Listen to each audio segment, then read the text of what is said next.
Okay. Turns out that's sake, which is a lot for 8 o'clock in the morning. Just peaky bits. So if you may have guessed, we're actually on the train heading back to Tokyo. So yeah, this is the final closing part of our journey.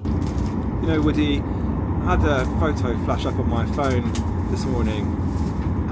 You know, on your iPhone, when it shows you reminders of when you've been in the same location last year or the year before. And you know, 2.5 years ago, we were at Marihiro on the circular pond. We bumped into each other. We were both in Japan on separate cars and separate trips. We bumped into each other there, and that popped up on my phone. Well, okay, that's quite nice, isn't it? And this has been a very different trip for me, and I just wonder for you how it compares to when you were last here in February 23. Good question. Really different. I mean, obviously the last time I came here, let's say 2.5 years ago, it was middle of the winter. I mean, it was incredibly beautiful. Everything was covered in sort of deep snow, and it was kind of almost a mystical, magical kind of experience. Just kind of hiking almost through thick snow in some places to get to fish houses. Obviously, kind of dressed up in all your kind of winter thermals and snow boots and everything. The train going off. Whereas this time you're kind of in the middle of autumn, you've got this sort of incredible changing of the leaves. You can spend time kind of out in the sort of valleys, and you can really appreciate the fact that you're up in the mountains. And you can also just kind of feel the buzz of all the new fish coming into the fish houses. You know, so you witness the harvest coming in at Marihiro Port Farm, and then you've got the buzz of all the dealers and fish buyers kind of coming into the each kind of fish house, kind of obviously rushing to see what they can get a hold of. And you know, it's a different kind of buzz and excitement that kind of I guess is kind of that I've experienced on this trip. So you know, really incredibly amazing, but in a very different way. What about for you? You know, I was just thinking as we went to Azumi this morning just to have another look, and they had fresh stock there, and it was rammed. And, yes, that poor lady had obviously just fallen into one of the ponds. Yes, it was rather wet, soaking wet. Yeah. No, absolutely. I mean, it's been sunny, warm. We've had warm days, t-shirt weather. Yeah. It's been really lovely, very nice weather to be out and about and koi hunting. And you know, for me, that's been the sort of a big difference from when I was here 2.5 years ago. I was here February this year as well, so I had done another February trip. But for me, this was a trip inspired by the hunt for broodstock, new broodstock for new lines. Deutsche Chiba, Deutsche Kagane Chiba that we've already been spawning and the Goshkis we've spawned. Some of the broodstock from that trip where we bumped into each other, proven to spawn well, breed well, go down very well with our customers. So this trip is all about beefing up our roster of brood fish, getting inspired and finding some new really special koi to bring back, and you know, I'm just so excited to try them out next year. And what else has been a highlight for you then? The food. Yeah, it's true. I mean, for me, it's just crazy. You kind of go to 7-Eleven, you know, every day we pretty much went to 7-Eleven for lunch, and just something simple as the sandwiches are just, you know, they're sort of crustless, just soft, and just so good. Especially for me, egg mayo sandwiches every day almost. They put together ingredients in a way that you wouldn't automatically think would work, but somehow they do. Like today, we had another one of the fruit and cream sandwiches, and that fruit with that cream shouldn't go. But somehow they make it go, and then they also combine it with some bread that works with fruit. You wouldn't necessarily think that bread would work with fruit. Usually it might be cake, but it's bread. So that's amazing. We visited the fish market today. We had a little bit of extra time, and that was a really unique experience. Yeah, it's nice. I mean, obviously it's a bit ironic for us to go to a place where there's dead fish on display, but still. Not all of them. One or two are moving a little bit. But anyway, so the food's been fantastic. It always is. I do enjoy my food, and it is something they do incredibly well here. So look, that's all brilliant. And on the Kauai side, the highlights of my trip, I have been out in the autumn before, many years ago, when I just came out myself and had a look around as part of getting inspired when I was thinking about setting up a koi farm. It was just part of my horizon scanning. Call it what you will, having a look and to get inspired. And here I am again in the autumn, getting inspired to with a whole new variety of koi to kick that off. That's been brilliant. Also our chat with Yamamatsu. Yeah. This was a breeder who is so dedicated to producing koi his way. He's not following the common trend at the moment for fast developing sumi, for rapidly developing patterns, which the market wants, and understandably so. He has his own view of what beauty in Nishikoi is, and he is pursuing that, and he is producing fantastic koi. He showed us his Tatakoi Nisai, which was a special experience actually for him to do that, and then also Sansai as well, with his special sumi style with the larger patches of sumi that were truly like ink. Sumi means ink. It happens to be black as well. It's that way around. It's not black like it. Sumi is ink. So it really was quite an experience to have him talk through his fish like that. And for him to give up his time and kind of invest in that conversation with us. And I think that, those are highlights of this trip. Combined to that, Kashiji, we had the farm manager talk us through the breeding lines in Deutz Metallica Chiba. That's one of the varieties that we've started breeding at Koi Farm. Our customers love it. I find it interesting as well. Yeah. So there were some aspects around our breeding that I wanted to run past them for tips on how I can improve on this and that, and also his reflection that breeding koi like that was, in a way, his words,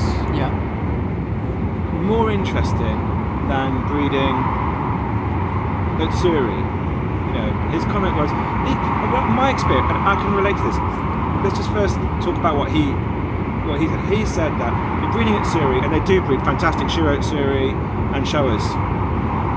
I'm not sure what I should say, but we have some that are coming back to buy koi farm, so watch out for those. But when you breed those, you can do a first selection. At a week old, you do perform Kuroku, and that is where you just keep the black fry at a week old, and you might get 20, 30, if you're really lucky, maybe 40%. Usually it's around 20-25%. So. And he said, "Oh, that's easy. You don't have to think about it. You just keep the black ones." Yeah. Whereas with the Deutz Metallics, the Deutz Chiba, and all the variations of koi that you get from that spawning, and he showed us. He took us through one of his Tatakoi ponds and showed us each different type of fish that koi that he got from his Deutz Metallica Chiba spawning, and it is hugely varied, including some scale types. Benny Gingo, I think, was one of them. It was hugely varied, and he expressed his enjoyment of being and the challenge, the deep challenge in being able to spot such a wide range of varieties from that one spot. It's a more complex puzzle, isn't it? And as you say, just picking from two colour types. Yes. So now I can empathise with that because I breed both as well, and I think taking a step back, each variety has its challenges. There are no easy varieties to breed. Even the single colour have their challenges. Yeah. But for me, it was just, what's the right word? It was grounding. To know that they were having the same same problem, same problems, same thoughts, same feelings as I do. Yeah. So that was, for me, that was a really cool conversation, and he was genuinely helpful, also showing us examples of fish. So we had that there, and at Marriage right at the start on the first day, or the day we arrived actually, it was day 0 almost. He showed us some of his top fish, his favourite fish. He explained that when the father passed the business on to the 3 sons, there's three of them. Each one took specialising in a different Gosanki, weren't they? Yeah. And he took on Shigeru, took on Kohaku, and each one of the other brothers took on Sanki, and the other one took on Showa. So, and although Shigeru is on the business side now, rather than the farm operations, he then proceeded to show us through what he felt was their best Kohaku, and he pulled it up. You have some video footage of it, and the Beni is just incredible. It's difficult to capture those fine details through digital means, but if I just express it, that it's, as well as the Beni being thick, it is also bright. When you look at a fish, it's always bright. Oh, it's a brightly coloured fish, but it's like backlit. Not literally almost backlit. Like it's glowing, yes. A little bit. Yeah. A little bit. And that I believe comes from the skin quality, and then the colour sits on top of that, and that's the effect. And when you see it, it does look different, and it's just mega rare. Another highlight would be, let's just say Goshki. Yeah. Azumi Ikarashi and Hiroi. What was I hunting for on this trip? Some high quality males from Hiroi. Because I picked one out in that February 23 trip, and it turned out of about half a dozen males to be like the one. And Kano in that February 23 trip went through videos of all the males I picked up on that trip and said, use that one. Yeah. And he was right in the end. It took a couple of years before it was mature enough to give me good milk and so forth. But anyway, it's key now. So going back to Hiroi looking for males, and we were looking for males around his tanks, and then we found the tank of special males. They were pricey, but solely high quality males. And I borderline cleared him out of all the Gosh kids, I think, bar one in that tank, which was, I bought 5. So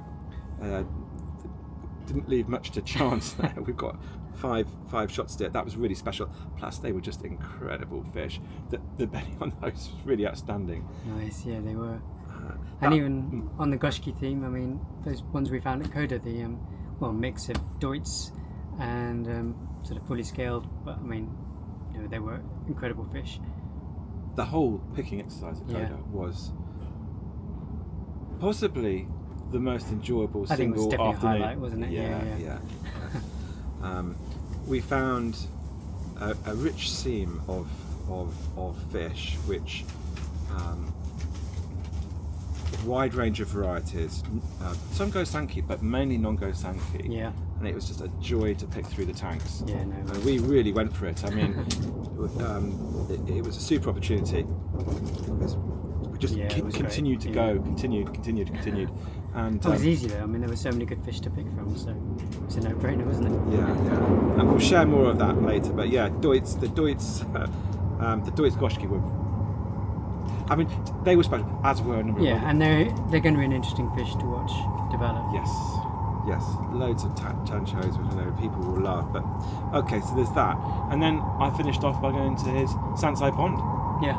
Picking up a fish that we're going to use to breed from, and 2, by the way, other really super fish, a lovely tancho Kajaku, and also a Deutsch Showa, which is top draw. Yeah. So I think Koda was a real highlight. That's definitely the best farm we visited for sure. Yeah.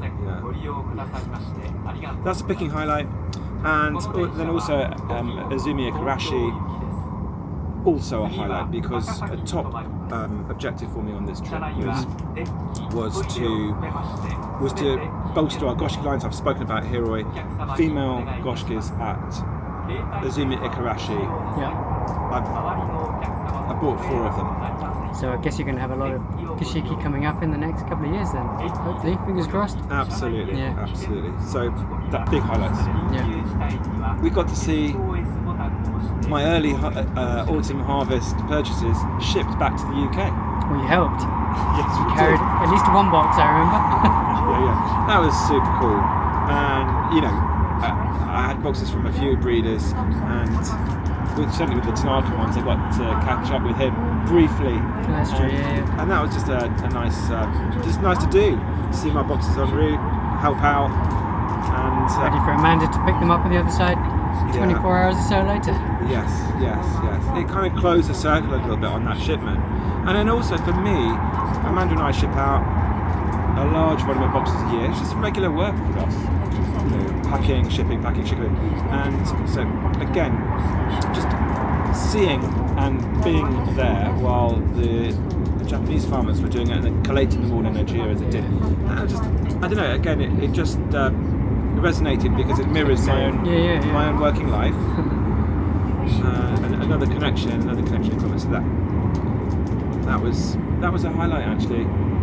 That was another highlight. I mean, it must be kind of almost weird seeing your shipping label and your box and one's at the source essentially. Yes, that's right. That was brilliant. So I guess you're planning to come back again sometime soon, maybe very soon. Who knows? What would your plans be for that next trip? Would they be different?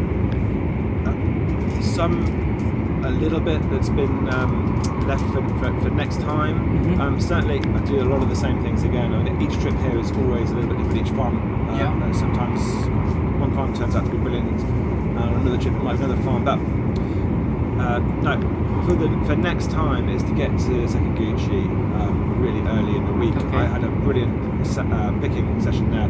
New broodstock, males and female shower. That was really, really interesting.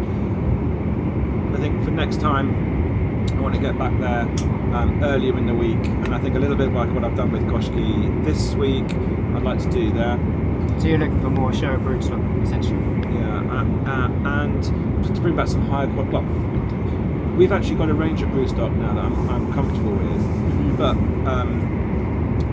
I also now want to bring a range of his better quality fish back for our customers.